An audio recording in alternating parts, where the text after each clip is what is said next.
Okay, I thought I'd work through this example on hypothesis testing. So this is from chapter 8. This is problem 8.19. And the problem says that there are, they take 16 samples of a vegetable oil. So we have here, and they give us an X bar value. So n is equal to 16, X bar is equal to 94.32, and they tell us to assume that the population is normal, and then with a known standard deviation. So this is going to correspond to finding Z critical values. And then we're going to test the null hypothesis that the mean is 95 versus the alternate hypothesis that the mean is not equal to 95 using a two-tailed level 0.01 test. So writing down the given information, n is 16, the sample mean is 94.32, sigma is 1.2. It's a normal population with known standard deviation, which is given. In part A, we're asked to test the null hypothesis, which is the mean is equal to, the population mean is 95, and versus the alternate hypothesis that the mean is not equal to 95. I wrote 96, 95. So flipping back to the text, the appropriate formulas here. Again, we've got a couple different cases depending on whether it's a normal population with unknown standard deviation, or it's a large sample. We're actually dealing with the small sample case where the normal population with, here it is, with known standard deviation. So this is the test statistic we have to compute, and we compare that to, here's a rejection region test. It requires finding Z alpha over 2. So I think this is on page 311 of your textbook. So this is the appropriate test statistic and the appropriate rejection region for this particular problem.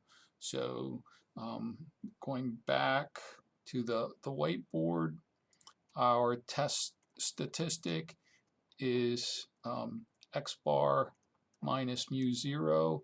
Mu 0 is the null hypothesis value of the mean, or the assumed mean, divided by the sigma standard deviation, population standard deviation, over the square root of n.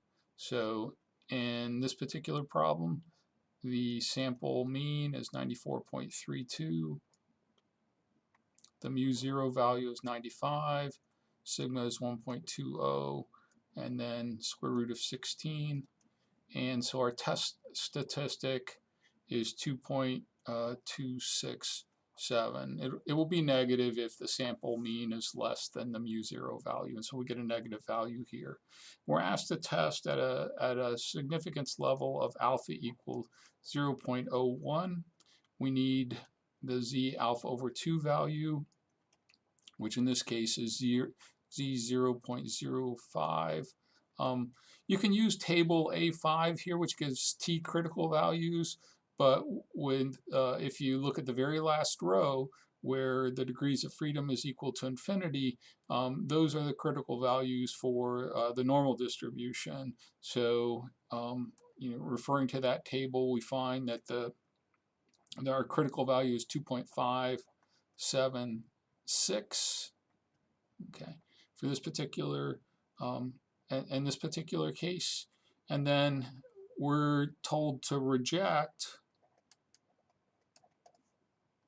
H0 if our statistic is greater than z alpha over 2. Of course, our test statistic is negative, so it's certainly not greater. Or if our test statistic is less than negative z alpha over 2. So the negative of this would be negative 2.57. So our test statistic is not less than the negative z alpha over 2 value. It's between negative z alpha over 2 and z alpha over 2. So in this case, there's not enough evidence to reject H0. So we can't reject this hypothesis that the actual population mean is 95 based on this particular sample. Now, in part B of the problem, they ask us to calculate the type 2 error probability if the mean is actually 94, again at a significance level of 0.01. Find the relevant formulas here for beta. I think they're just on the next page. No, not quite.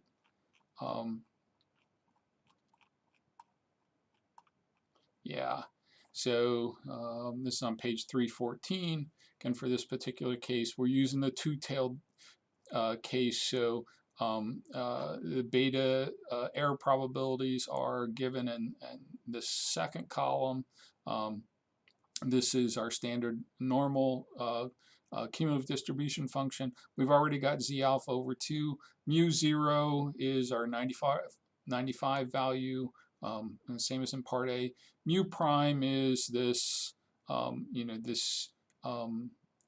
error is the value.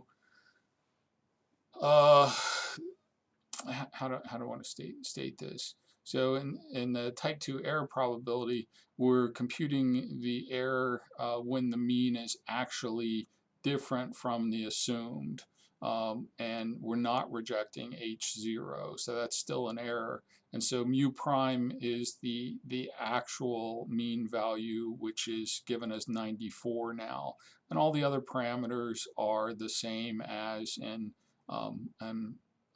part A. So I'm not going to go through all of the calculations here, but you can substitute in and find that the beta 94 value is 0.2245. Okay, I'm not going to work through part C. It actually uses these formulas for calculating N. For the two-tailed test is the one we would use for part C. Instead, I want to actually compute the corresponding p-value for this particular problem. And so I'm going to have to find the appropriate formulas. So in the p-value section,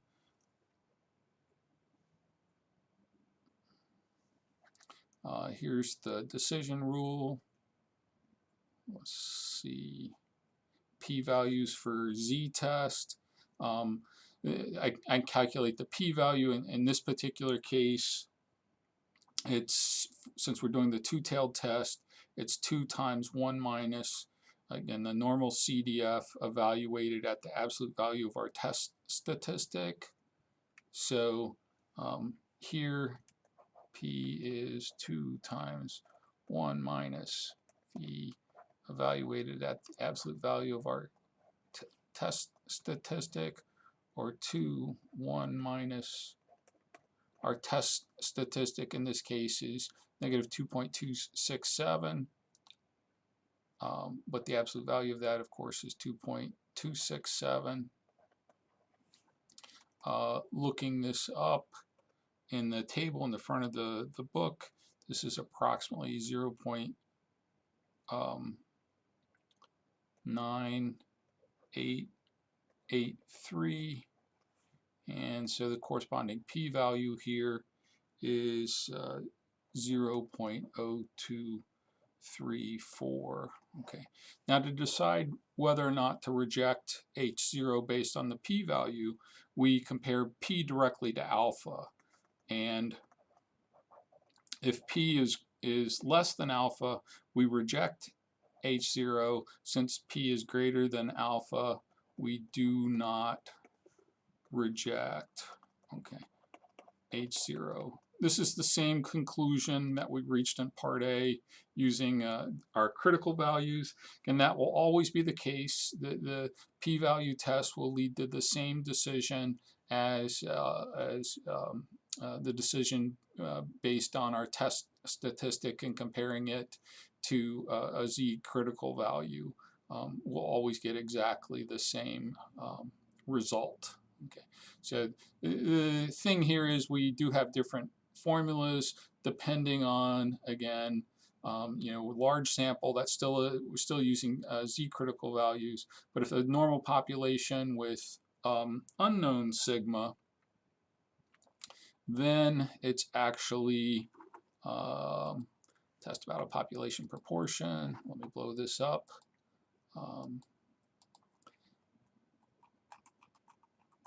Those are, we're going to use t critical values then.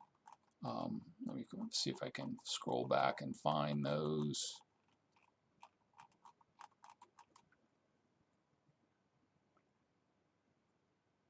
I think I must have.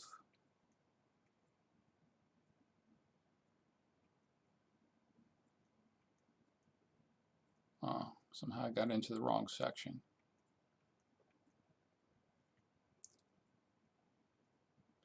Here's the large sample case. We're dealing with,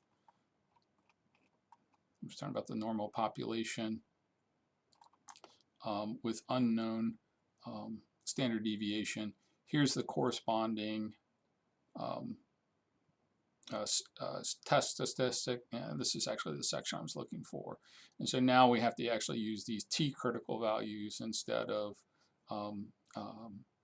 the z critical values. And the only difference in the test statistic, when we were calculating z before, we used the given or known standard population standard deviation. Now for calculating the t-test statistic, we use our sample standard deviation. Of course, they have to use a different table to look up these t critical values, but the test is actually similar.